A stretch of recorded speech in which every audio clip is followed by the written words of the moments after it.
Bien, donc on va commencer. Vous pouvez vous avancer, on n'est pas très nombreux, donc approchez-vous. Donc je vais vous parler de l'implantation d'une culture d'innovation en entreprise. Je me présente, je suis Sabine Méraud, je suis conseillère en créativité et innovation. J'ai 15 ans d'expérience en milieu industriel.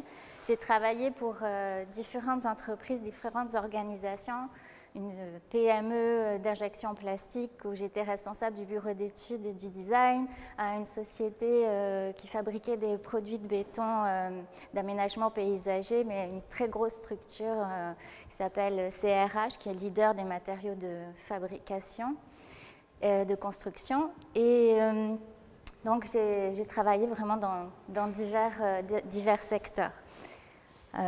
Pour commencer, avant de rentrer vraiment dans le vif du sujet, comme on a de la place et que c'est vraiment la fin de l'après-midi des conférences et qu'on est un petit peu moins énergique, je vais vous demander, si vous le voulez, de faire un exercice avec moi, de vous lever, de prendre un petit peu de place, vous êtes peut-être un peu trop proche, d'écarter un peu vos pieds, de laisser balancer vos bras. Et puis, petit à petit, de bouger comme ça et puis lever le talon là, de vos pieds. C'est bon? On rigole, vous pouvez rigoler. Allez-y, un peu plus vite, allez, plus vite. Alors, il y a des retardataires qui vont être tout bons pendant la conférence. Allez, plus vite, plus vite.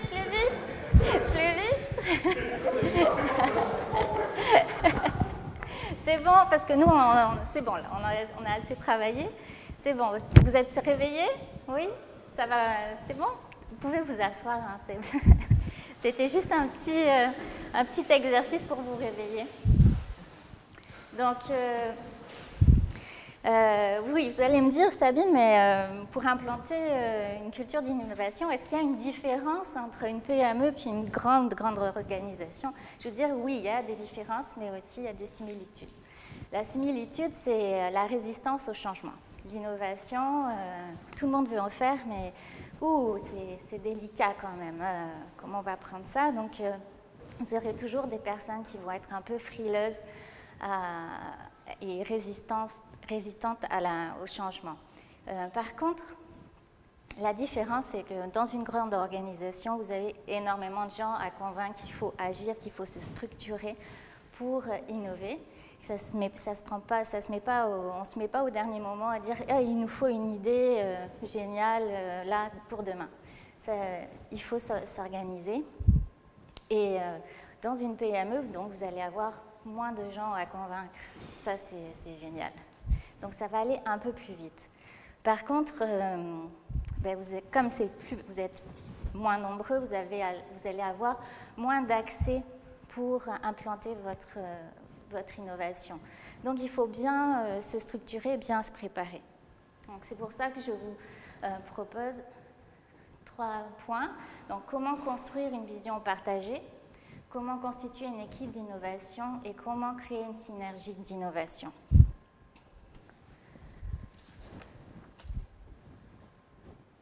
Donc la première partie. On va dire que c'est une innovation, on est tous d'accord que ça a été une innovation majeure dans le monde de la téléphonie. Et comment Steve Jobs a réussi à implanter ça et à convaincre tout le monde que ça allait être une innovation? C'est parce qu'il a su rêver. Et c'est ça que je vais vous demander de faire dans un premier temps. Je sais que c'est difficile en PME, dans le monde industriel, mais il faut savoir rêver, savoir s'arrêter, prendre le temps de rêver, de se poser des questions. Pourquoi je veux innover? Vraiment aller au fond des choses. Pourquoi? Plusieurs fois, hein. On fait le processus plusieurs fois. Penser grand, rêver et penser grand, avoir une vision très large. Ça, vous pouvez très bien le faire seul pour vous préparer si vous êtes un peu timide, soit vous pouvez le faire en petite équipe. Pourquoi avoir une vision? Parce que ça va vous aider à structurer votre stratégie d'innovation qui va venir soutenir votre stratégie d'entreprise. Des fois, ça peut vraiment révolutionner carrément votre stratégie d'entreprise. Ça dépend de votre vision, de votre rêve et ce que vous voulez faire, de vos moyens aussi. Mais ça vient normalement soutenir votre stratégie d'entreprise. Et votre vision et votre stratégie d'innovation, ça va servir à donner une direction de recherche. Comme ça, vous allez savoir vers quoi aller. Et ça va vous donner l'opportunité de découvrir de nouveaux marchés. Avoir une vision, ça vous permet aussi, et de faire ce travail, ça vous permet de communiquer clairement et facilement aussi. Ça vous donne un cap et ça va donner aussi de la motivation à votre équipe. Je vais vous présenter deux outils qui peuvent être intéressants à utiliser. Le cycle de créativité de Krebs. Donc, au milieu, vous mettez votre entreprise et après, avec les points là, art, science et engineering, design, vous essayez de les combiner pour voir qu'est-ce que ça pourrait donner comme innovation, qu'est-ce que vous pourriez faire avec. Donc ça, c'est un des éléments. Un autre élément peut-être plus simple d'approche, ce sont les marchés connectés à l'innovation. On a 4 opportunités, 4 options. L'amélioration incrémentale, la baisse de consommation d'énergie, donc ça qui est un deuxième niveau, la facilité d'utilisation et les nouvelles technologies, nouvelles plateformes. Bien sûr, vous pouvez croiser ces éléments et ça va vous donner d'autres possibilités. Est-ce que quelqu'un aurait une idée de croisement d'un produit dont on a parlé pendant les conférences aujourd'hui, qui utilise la facilité d'utilisation, la baisse de consommation d'énergie et un peu de technologie, et beaucoup de technologie, vous voyez pas? Le Théo-Taxi. Donc, Théo-Taxi, c'est vraiment sa base, c'est vraiment ça. Donc, vous voyez que ça sert à quelque chose de réfléchir et de se poser. Vous pouvez aussi analyser. Ça, c'est la période où vous avez rêvé, vous avez commencé à vous structurer, puis on peut analyser les choses. Donc, des éléments, l'environnement de la compétition, le marché des clients, des prospects, des usagers, les partenaires, sous-traitants, employés, l'interprétation des tendances. Parfois, on oublie un petit peu ça, mais puis c'est pas très intéressant pour certaines personnes de parler de tendances. On va pas donc, mais je pense que c'est vraiment important de parler de tendances démographiques, culturelles et de consommation pour voir dans quoi baignent vos clients et vos futurs clients. Les mutations potentielles de votre domaine, comme le domaine juridique, ça peut être vraiment intéressant à regarder parce que d'une contrainte, vous allez la transformer en opportunité. Ensuite, une fois que vous avez construit votre vision, il faut la tester. On est en innovation, donc on va vite tester ce qu'on a trouvé. La première façon de tester, c'est juste de façon non officielle. Vous prenez un café avec quelqu'un, vous parlez de ce que vous avez pensé. C'est pour tester votre discours. Est-ce que ça va être clair? Est-ce que vous pouvez améliorer des points? Est-ce que ça a du sens? Donc, dans un premier temps, testez votre vision. En même temps, vous pouvez commencer à partager des emails et des infos de presse sur des entreprises qui sont innovantes et qui vous inspirent. Dans l'idéal, des entreprises qui ont la même taille que la vôtre, mais dans un autre domaine. Donc ça peut être un début de synergie. Vient en fait la phase de communication. Donc la phase de communication, vous allez annoncer votre vision, votre stratégie.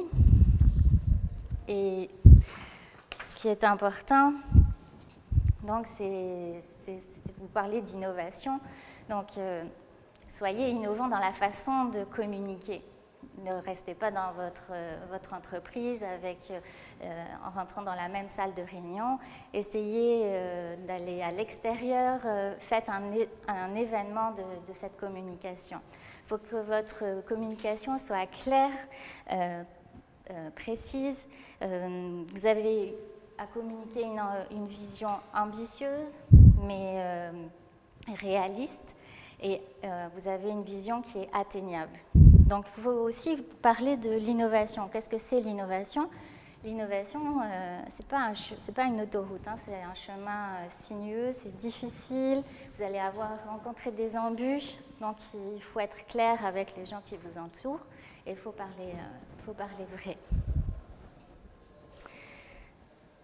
Donc, pour passer à la deuxième partie, quelques éléments à retenir. Donc, rêver, analyser et tester et avoir une vision, une communication claire. Le deuxième élément, comment constituer une équipe d'innovation. Donc, vous avez une vision et vous avez communiqué un rêve. Donc, ça va être plus simple donc de rassembler des gens autour de ce rêve. C'est le point de départ pour constituer une équipe.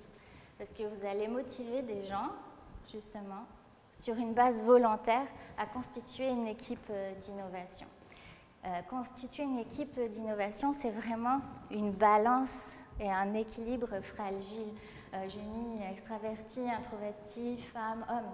Les hommes peuvent être extravertis et les femmes introverties, hein, c'est pas...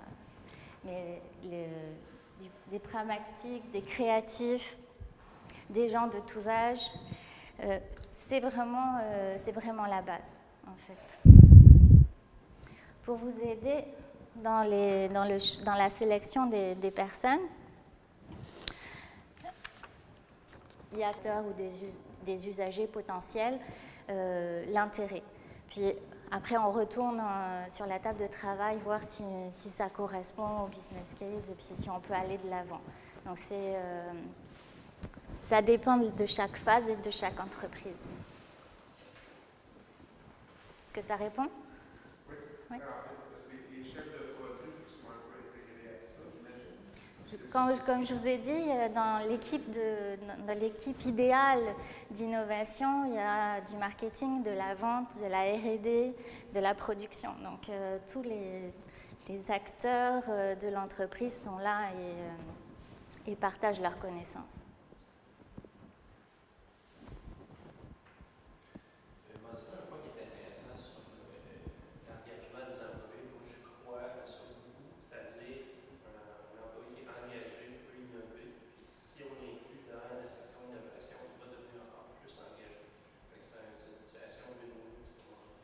Oui, puis en fait, ce qu'on peut dire, c'est qu'on peut avoir une structure de l'équipe d'innovation, et puis après, quand c'est bien rodé, vous pouvez ponctuellement inviter des gens qui sont intéressés sur un projet à travailler avec l'équipe d'innovation. Puis ça les motive aussi parce que ça leur sort de leur travail quotidien. Puis ils voient différemment les choses et puis ça ouvre les esprits. Donc ça, c'est quelque chose de possible aussi. D'autres questions? Non?